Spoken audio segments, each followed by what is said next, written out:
Hello friends, my YouTube channel talk smart English sir आज पर आप सभी का स्वागत है। टुडेज टॉपिक, आज का जो हमारा विषय रहेगा वो आप सभी को याद रखना है, यूज ऑफ सम स्ट्रक्चर्स। तो इसमें आपके कई पार्ट दिए गए, लगभग 10 पार्ट हैं। उसमें से ये पहला पार्ट शुरू होने जा रहा है, तो आइए इसे देखते हैं। सबसे पहले आपकी हेडिंग पड़ी हुई है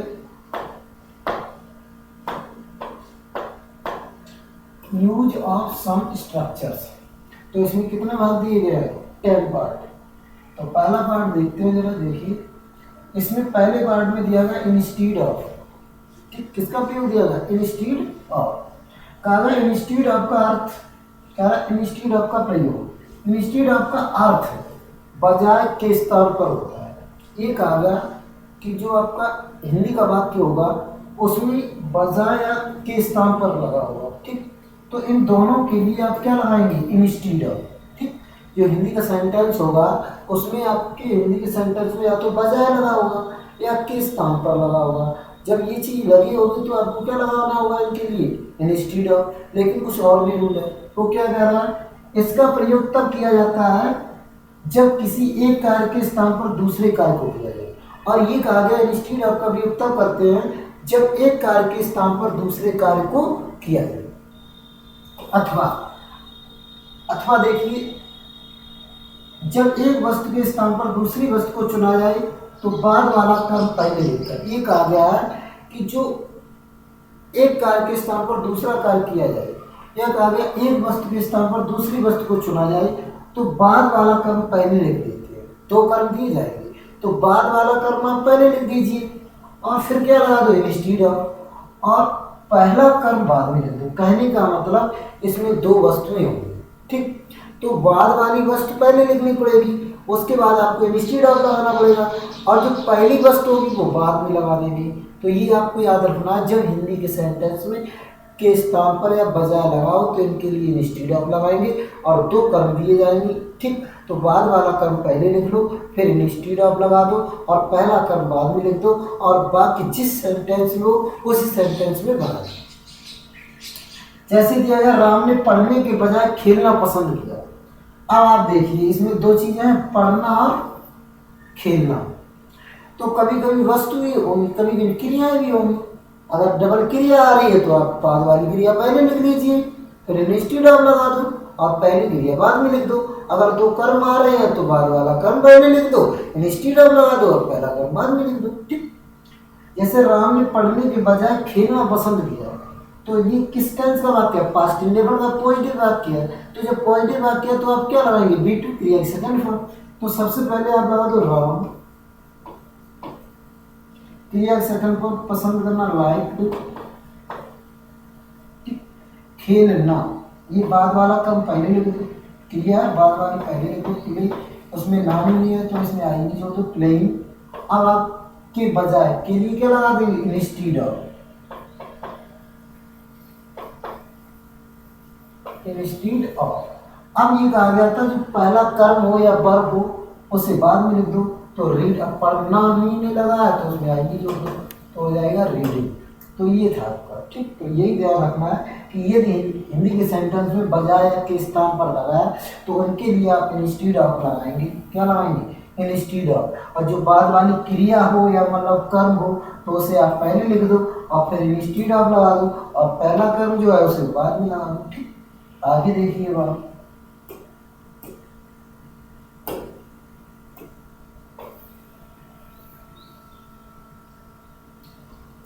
हाँ, अब क्या कहा गया दूसरा, मैं रोटी के स्थान पर चावल नहीं खाऊंगा। ये फ्यूचर इंडेफिनिट है, तो सबसे पहले इसमें अब कौन कहेगा? मैं आएगा।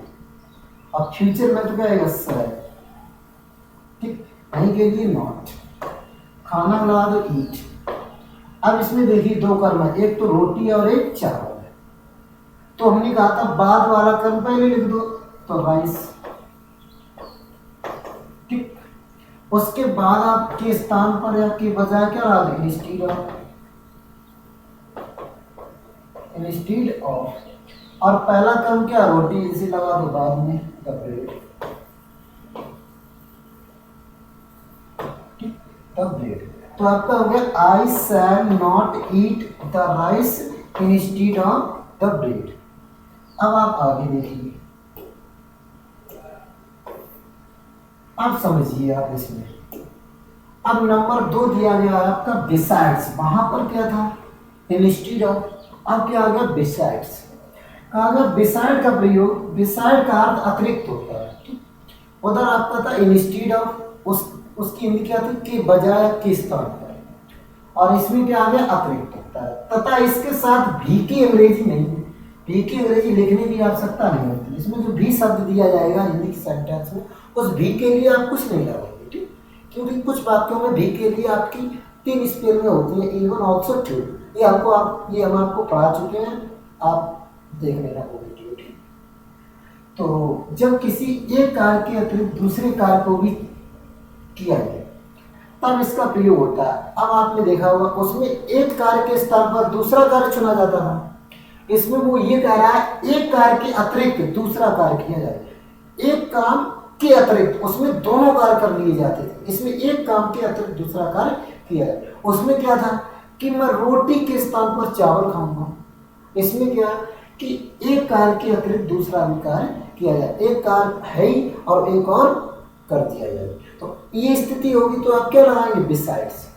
अथवा करके देखिए आप, जब एक वस्तु के साथ साथ दूसरी वस्तु को चुना जाए तो बाद वाला कर्म वही चीज है, इसमें ध्यान रखें।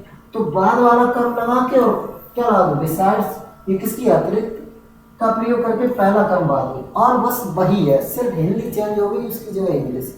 कि अगर उसमें के बजाय के स्थान पर आ गया तो आप इंस्टीड ऑफ लगा दीजिए, इसमें क्या है इसमें अतिरिक्त आएगा तो आप बिसाइड्स लगा दीजिए। वही क्रम रहेगा कि उसमें भी बाद वाला क्रम पहले लिखता था, फिर इंस्टीड ऑफ लगाते थे, पहला क्रम बाद में लगाता था, वही इसमें रहेगा।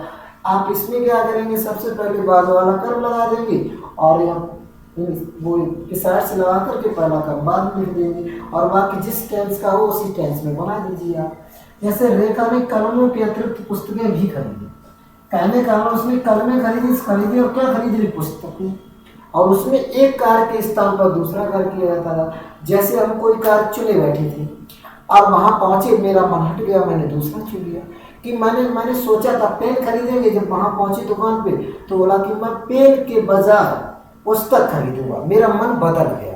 इसमें क्या होता था, इसमें घर से मन बनाकर चले गए मैं पुस्तक खरीदूंगा, लेकिन वहां जब पहुंचे तो उसमें क्या हुआ, दोनों का मन आ गया ना। जैसे इसमें क्या होगा कि रेखा ने कलमों के अतिरिक्त पुस्तकें भी खरीदी, जब घर पे चली तो उसका मन था कलमें ही खरीदेंगी, लेकिन जब वहां पहुंचे तो उसने पुस्तकें भी खरीदी। तो ये चीज ध्यान रखना है कि जब एक कार्य के साथ साथ दूसरा कार्य भी चुना जाए तो आप बिसाइड लगा दीजिए, और एक कार्य के स्थान पर दूसरा कार्य चुना जाए तो आप इंस्टीड ऑफ लगा दीजिए, ठीक? जैसे रेखा ने कलमों के अतिरिक्त पुस्तकें भी खरीदी, तो किसने खरीदी, रेखा ने। तो सबसे पहले आप लगा दो रेखा, ठीक? अब खरीदी पास्ट इंडेफिनिट का पॉजिटिव वाक्य है तो खरीदना सेकंड फॉर्म क्या है, बॉट, ठीक? बॉट। अब इसमें बाद वाला कर्म क्या, पुस्तकें, द बुक्स, ठीक? अब अतिरिक्त क्या लगा दो बिसाइड्स। यस ध्यान रखना, इसमें बिसाइड्स नहीं तो गड़बड़ हो जाएगा। अगर आपने यस हटा दी तो बिल्कुल ही अतिरिक्त की जगह हो जाएगा पास या नजदीक, ठीक? कलमों की लगा दो द पेन्स, तो ये हो जाएगा आपका। तो हो गया Rekha bought the books besides the pens, okay. आगे अगर पढ़ने के अतिरिक्त वह लड़का दुकान भी चलाता है। अब आप समझिए, इन्होंने ये दे दिया पढ़ने के अतिरिक्त वह लड़का दुकान भी चलाता है, तो आप इतना पहले बना लीजिए पढ़ने के अतिरिक्त, यहीं पे लगा दीजिए बिसाइड्स, ओके। अब क्या लगा दो, पढ़ने, नानी ने क्रिया आ गई, इसमें एनवी लगा दो रीडिंग, ठीक? क्या हो गया, रीडिंग। अच्छा अब बचा हुआ लड़का दुकान भी चलाता है, प्रेजेंट इंडेफिनिट का वाक्य है, कौन चलाता हुआ लड़का, दैट हुआ। चलाना लगा दो run, R U N S, runs present का है, कुछ रन्स हो गया, दिस शॉप, ओके। तो अगर इस कंडीशन में वो दे रहे हैं पढ़ने की तो आप उत्तर पहले बना दो, उधर पीछे लगा दो, ठीक? अगर ये कंडीशन है तो बाद वाला कर्म पहले लिख दो और आप बिसाइड्स लगा के पहला कर्म बाद में लिख दो, ठीक? आगे देखिए आप। तो आपको अंतर समझ में आ गया कि बिसाइड और इंस्टीड में क्या अंतर है, कुछ नहीं, बस आपको हिंदी ध्यान रखनी है। अगर के बजाय या के अतिरिक्त आ रहा है तो आप इंस्टीड ऑफ लगा दो, और वो सॉरी के बजाय या के स्थान पर आ रहा है तो आप क्या लगा दो इंस्टीड ऑफ आ रहा, और अगर अतिरिक्त आ रहा तो आप बिसाइड लगा दीजिए। बस कर्म और क्रिया सेम वही लगना है कि बाद वाला पहले और फिर इंस्टीड ऑफ या बिसाइड्स और पहला कर्म बाद में लगा दो। जिस सेंटेंस का वाक्य उसी सेंटेंस में बना दीजिए आप। ठीक, अब आपका नंबर थर्ड आया। थर्ड में कहा गया बिसाइड। अब आप समझिए उसमें बिसाइड्स था, अब बिसाइड। अगर बिसाइड्स कहते हैं तो अतिरिक्त होता है, और बिसाइड कहते हैं तो क्या कह रहा है, तथा बाय द साइड ऑफ का प्रयोग। बिसाइड तथा बाय द साइड ऑफ का प्रयोग, इन दोनों का अर्थ पास। ये कहा गया बिसाइड्स या बाय द साइड ऑफ, इन दोनों का अर्थ क्या होता है, पास या नजदीक होता है। बिसाइड का प्रयोग सजीव तथा निर्जीव दोनों के लिए उचित होता है। ये कहा गया जो बिसाइड शब्द है ये आप जानदार या बेजानदार दोनों के लिए कर सकते हैं। ठीक, कोई दिक्कत नहीं, एनी प्रॉब्लम। किंतु बाय द साइड ऑफ का प्रयोग, जो बाय द साइड ऑफ है वो सिर्फ निर्जीव के लिए आएगा, वो आप दोनों के लिए नहीं कर सकते हैं। बाय द साइड ऑफ जानदार के लिए नहीं कर सकते हैं, बेजानदार होना चाहिए। ठीक, और आगे क्या करा, जैसे रमन अपनी माँ के नजदीक बैठा है, तो कौन बैठा है, रमन। किसके पास बैठा है, माँ के। तो दोनों लोग कैसे है, जानदार है ना, तो सजीव है। तो ये केवल आप एक तरीका बना दो। तो सबसे पहले क्या बना देंगे, बोलिए, बिसाइड, क्योंकि यहाँ पर कहा गया बाय द साइड ऑफ, कह रहा कि सजीव तथा निर्जीव दोनों के लिए उचित होता है बिसाइड। ठीक, लेकिन जो बाय द साइड ऑफ जे निर्जीव, तो यहाँ पे ये तो सजीव है, यहाँ पे एक ही प्रकार से बनेगा, किससे, बिसाइड से। ये निर्जीव तो है नहीं जो बाय द साइड ऑफ से बनाए, तो ये केवल बना दो बिसाइड से। तो सबसे पहले रमन बैठा है। कुछ क्रियाएं ऐसी होती है उनमें रहा रही नहीं लगा होता, तो उन्हें प्रेजेंट कॉन्टिन्यूस में बनाते क्योंकि उनका काम जारी होता है। जैसे खड़ा, बैठा, पहले या लेटा, इन क्रियाओं में रहा रही नहीं लगा होता, इसलिए इन्हें कॉन्टिन्यूस में ही बनाया जाएगा। तो ये प्रेजेंट कॉन्टिन्यू का वाक्य है, तो इज और बैठना की सीट, उसमें जोड़ दो आएगी सिटिंग। अब आप लगा दो नजदीक, तो क्या लग जाएगी, बिसाइड। ठीक, अपनी माँ के तो हाथ, क्या लग जाएगा, हिज मदर। ठीक, ऐसे हो जाएगा। तो एक जब जानदार है तो आप केवल क्या लगाएंगे, बिसाइड। ठीक, बेजानदार हो तो आप क्या लगाएंगे, बाय द साइड ऑफ। जैसे क्या, एक कुत्ता एक कुएं के पास बैठा था, तो कौन बैठा, एक कुत्ता, किसके पास, कुआं। कुआं कैसा, बेजानदार। तो जब बेजानदार है तो आप इसे दोनों तरीके से बना सकते हैं, बेसाइड से भी बना सकते हैं, बाय द साइड ऑफ से बना भी सकते हैं। ओके, तो इसे दोनों प्रकार से बना लो। तो क्या है, कुत्ता एक कुएं के पास बैठा था, तो कौन बैठा था, यह कुत्ता। तो सबसे पहले दिस डॉग, लेकिन सॉरी क्या वाला वाक्य है, सिंगल इंटरवर्ड, तो इसमें पहले आएगी हेल्पिंग वर्ब। बैठा था, ये भी कॉन्टिन्यूस में बनेगा, तो वॉज दिस डॉग सिट, हो जाएगा सिटिंग बिसाइड ए कुएं के पास। ठीक, अच्छा, अथवा करके भी आप बना दो, वॉज दिस डॉग सिटिंग। अब बिसाइड में लगा के क्या लगाएंगे, by the side of, by the side of a कुएं के पास। ओके, आगे कह रहा जाओ और अपने पिताजी के पास खड़े हो जाओ। तो सबसे पहले इतना बनाओ, जाओ, गो, और के लिए लगा दो आप एंड, अपने पिताजी के पास खड़े हो जाओ।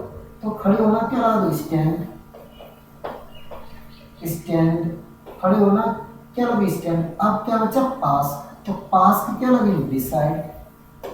ये जानदार है, दोनों प्रकार से नहीं बनेगा ना, बिसाइड अपने पिताजी के पास, योर फादर। ठीक, तो जाओ और अपने पिताजी के पास खड़े हो जाइए, इंपरेटिव का सेंटेंस था, तो जाना, go and stand beside your father. ठीक, अब आप आइए,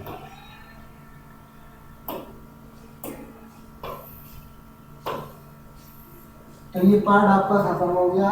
that's all, thanks for watching so much.